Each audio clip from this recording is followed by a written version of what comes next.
Sabi niyo po isang power plant na lang ang hindi gumagana. Kahapon po ba ilang power plants ang naapektuhan? Gaano po ba kalaki yung damage dun sa mga power plants natin? Lalo na po dun sa sinasabi ninyo na badly hit na Daan Bantayan substation.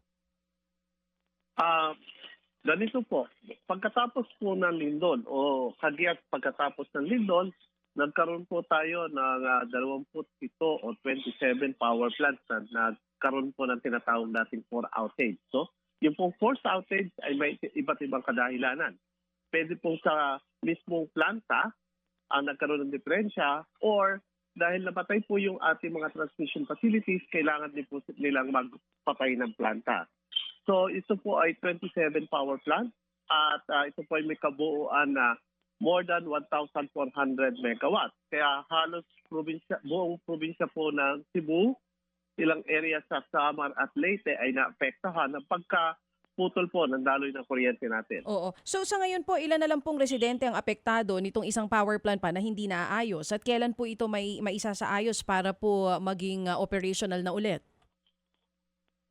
Sa ngayon po, kagaya po na nasabi ko sa inyo kanina, hindi na po nakaka-apekto yung isang planta natin na hindi pa tumatakbo dahil po nagkakatulungan na po yung ating grid system at na-declare na po na normal ang ating sistema ng Visayas.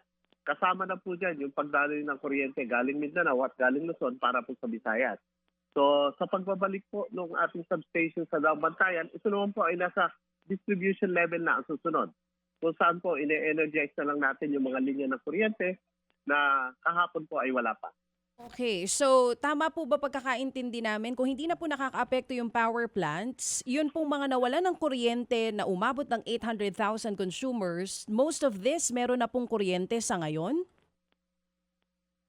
Unti-unti po, hindi po natin, minomonitor po natin kung lahat ng kabayanan na nabigyan na natin ng kuryente, pero unti-unti pong bumabalik ang kabuuang serbisyo po natin ng kuryente. Ang pinakahuli nga po nating electric cooperative na apektado ay yung Sebeco 2, kung saan po kaninang madaling araw ay nag-umpisa na tayong mag-energize ng kanilang lahat ng mga linya ng kuryente. Opo. Ang inuna nga lang po natin dyan, siyempre po yung mga vital facilities natin, kagaya po ng local government unit offices, hospitals, at saka mga emergency areas po.